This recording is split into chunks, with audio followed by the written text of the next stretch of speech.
Look at me. Sure. Look at me. Sure. I'm the captain now.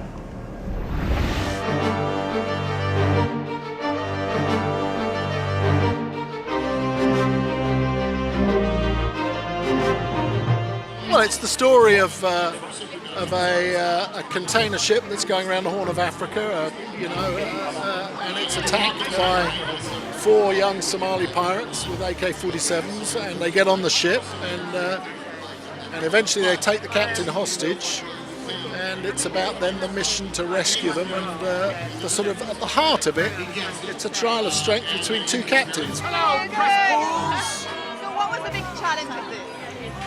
I think adhering to as much purity as we can make happen. It's a condensing of a story, yet it's not a documentary. But inside that was a constant desire in order to make it as truthful as possible. Copy, Alabama. You should alert your crew and get your fire hoses ready. Yeah, is that it? Chances are it's just fishermen. They're not here to fish. It was an incredible challenge working on the ocean because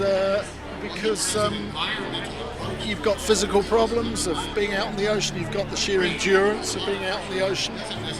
We had some young actors that were starting out on their careers from Somalia who did extraordinary work, I think. Well, Barkhad Mahat and Faisal, who play the Somali hijackers, are actually very creative storytellers themselves. The movie Racket is something you could figure out if you get past the self-consciousness in a day or so. They're great guys, and we all worked really hard. Although we did not meet them until they came screaming at us on the bridge. That was an interesting howdy do, I'll tell you that. And it was absolutely fantastic. To be honest, that was my first movie I've done, and the experience that I pick up from, to be honest, I get a really help from the great man, the legend, Paul Greengrass, and also doing a movie with Tom Hanks. It's absolutely top star movie star. If they find you, remember, you know the ship, they don't. Stick together, and we'll be all right.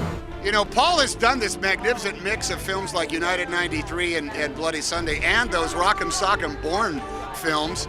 I think this is a perfect meld of them all. I love that he sets out in order to be as accurate by going for a verisimilitude that no one can deny, and he backs it up 100%. Captain Phillips, can you hear me? Captain Phillips, can you hear me?